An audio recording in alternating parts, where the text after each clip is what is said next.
Hello friends, എല്ലാവർക്കും ചെമ്പരപ്പൂവിൻ്റെ പുതിയൊരു വീഡിയോയിലേക്ക് സ്വാഗതം. അപ്പോൾ നമ്മുടെ ചെമ്പനിൽ പോൽ വരാനിരിക്കുന്ന ഒരു ഭാഗത്തിൻ്റെ വീഡിയോ ആണ് ഞാൻ ചെയ്യുന്നത്. അപ്പോൾ ഇന്ന് ഞാൻ പറയാൻ പോകുന്നത് നമ്മുടെ സുധിയെക്കുറിച്ചാണ്. സുധിയുടെ നേരത്തെ ഫസ്റ്റ് ലവറായ നീലിമ, അവൾ ഒന്നുകൂടി തിരിച്ചു വരുന്നുണ്ട്.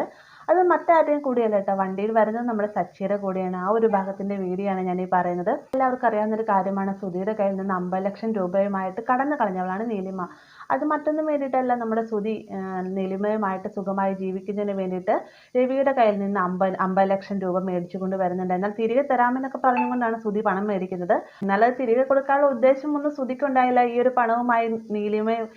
പണവുമായിട്ട് നീലിമയും കൂട്ടിക്കൊണ്ട് സുഖമായിട്ട് ജീവിക്കുക എന്നുള്ള ലക്ഷ്യത്തോട് കൂടിയിട്ടായിരുന്നു രവിയുടെ കയ്യിൽ നിന്ന് പണം മേടിച്ചത്.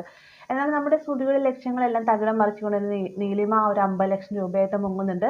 ഇത് സുധിക്ക് വളരെയധികം ഷോക്കാവുന്നുണ്ടല്ലേ. പിന്നീട് നമ്മുടെ സച്ചി ഇത് പറഞ്ഞ് പലതവണകളായി സുധീനെ കുറ്റപ്പെടുത്തി സംസാരിക്കുകയൊക്കെ ചെയ്യുന്നുണ്ട്.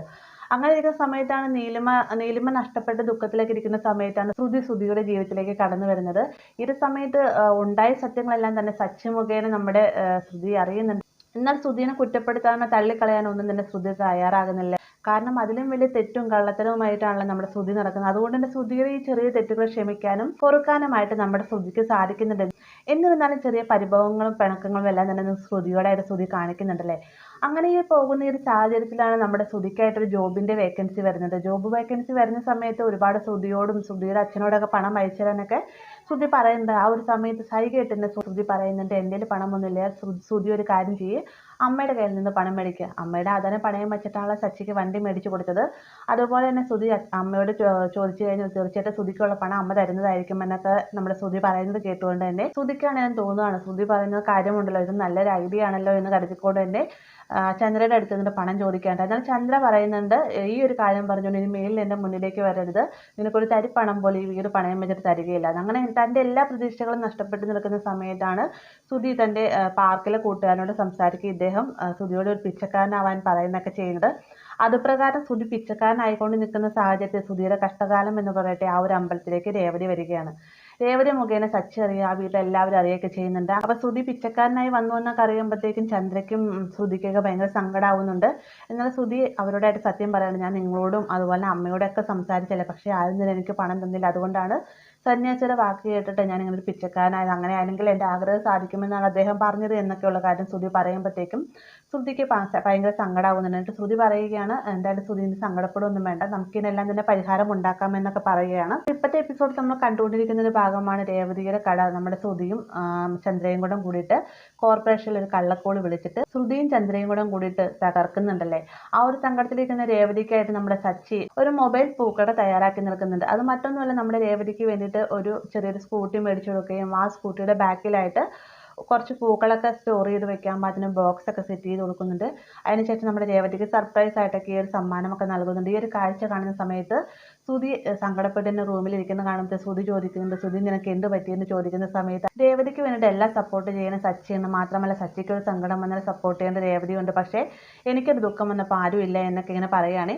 ഈ ഒരു സമയത്താണ് ശ്രുതി പറയുന്നത്, അല്ല നീ ഇപ്പം സങ്കടപ്പെടുന്നു വേണ്ട, എനിക്കിപ്പോൾ ഒരു ഐഡിയ തോന്നുന്നുണ്ട്. മറ്റൊന്നുമല്ല, നിന്റെ കയ്യിൽ നിന്ന് 50 ലക്ഷം വെട്ടിച്ചുകൊണ്ട് പോയിരുന്ന നീലിമ, അവളെ കണ്ടുപിടിക്കാൻ സാധിക്കുമോ എന്ന് ചോദിക്കുന്ന സമയത്ത് എന്തിനാണ് നീ അവളെക്കുറിച്ച് അന്വേഷിക്കുന്നതെന്ന് ശ്രുതിയോടായിട്ട് ശ്രുതി ചോദിക്കുന്നുണ്ട്. മറ്റൊന്നും വേണ്ടില്ല, നിന്റെ 50 ലക്ഷവുമായിട്ടല്ലേ അവൾ കടന്നു കളഞ്ഞത്, അവൾ ഏത് വഴിക്കാണ് പോയത്, നമുക്കൊന്നൊരു അന്വേഷണം നടത്തി നോക്കിയാലോ എന്നും പറഞ്ഞുകൊണ്ട് ശ്രുതിയും കൂടെ കൂടിയിട്ട് നമ്മുടെ നീലിമയ്ക്ക് വേണ്ടിയിട്ട് ചെറിയൊരു അന്വേഷണമൊക്കെ നടത്തുന്നുണ്ട്. എന്നാൽ അതെല്ലാം തന്നെ തകിടം പറയുന്നുണ്ട്. ഇതേ സമയം തന്നെ നമ്മുടെ സച്ചിക്കായിട്ട് ഓട്ടം വരികയാണ്. ഓട്ടം പറ്റുന്ന ഒരു കനേഡിയൻ യുവതിയുമായിട്ട് ഓട്ടം പോകണം.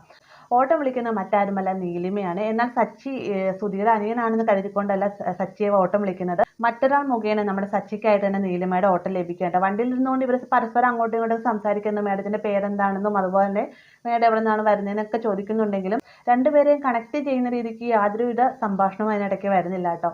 അങ്ങനെ ഇരിക്കുന്ന സമയത്താണ് നമ്മുടെ രേവതിയുടെ കോൾ വരുന്നത്. രേവതി പറയുന്നുണ്ട്, സച്ചിയേട്ടാ അമ്പലത്തിൽ ഒരു വഴിപാട് കഴിച്ചിട്ടുണ്ട്, ശ്രുതിയുടെ അച്ഛന് വേണ്ടിയിട്ടാണ്, സച്ചിയേട്ടൻ എത്രയും വേഗം അമ്പലത്തിലേക്ക് വരണമെന്ന് പറയുകയും സച്ചി ആ ഒരു സമയത്ത് പറയുന്നുണ്ട്, എനിക്കൊരു ഓട്ടം വന്നിട്ടുണ്ട് രേവതി, എന്തായാലും ഓട്ടത്തിനിടയ്ക്ക് എനിക്ക് പോകാൻ പറ്റുകയില്ല എന്നൊക്കെ പറയുമ്പോൾ രേവതി പറയും, അത് പറ്റില്ല സച്ചിയേട്ടൻ, നിർബന്ധമായിട്ടും വരണമെന്ന് പറയുകയാണ് കേട്ടോ. പെട്ടെന്ന് തന്നെ സച്ചി നീലിമയോടായിട്ട് ചോദിക്കുന്നു, മേഡം എനിക്കിങ്ങനെ അത്യാവശ്യമായിട്ട് അമ്പലത്തിലേക്ക് പോകേണ്ട ആവശ്യമുണ്ട്, ഒരു 5 മിനിറ്റ് ഞാൻ അമ്പലത്തിൽ കയറുന്നതുകൊണ്ട് ബുദ്ധിമുട്ടുണ്ടെന്ന് ചോദിക്കുന്ന സമയത്ത് നീലിമ യാതൊരുവിധ കുഴപ്പമില്ല എന്ന് പറയണം. അങ്ങനെ അമ്പലത്തിലേക്കായിട്ട് നീലിമയും കൂട്ടിക്കൊണ്ട്, അതായത് സുധീരുടെ അടുത്തേക്ക് നീലിമയും കൂട്ടിക്കൊണ്ട് സച്ചി വണ്ടി ഓടി ചെല്ലുകയാണ്. ഈ ഒരു സമയത്ത് അമ്പലത്തിലേക്ക് കയറുന്ന സമയത്ത് ഒന്നും തന്നെ നമ്മുടെ സുധിയായും നീലിമയും തമ്മിൽ കണ്ടുമുട്ടുന്നൊന്നുമില്ല കേട്ടോ. എന്നാൽ അമ്പലത്തിൽ തൊഴുതുകൊണ്ടിരിക്കുന്നതിനിടയിൽ തന്നെ സുധിക്കൊരു കോള് വരികയും സുധി കോള് വിളിച്ചുകൊണ്ട് പുറത്തേക്ക് ഇറങ്ങി വരുന്ന സമയത്ത് നീലിമ സുധിയെ കാണുകയും സുധിയിൽ നിന്ന് നീലിമ മറഞ്ഞു നിൽക്കുകയൊക്കെ ചെയ്യുന്നുണ്ട് കേട്ടോ.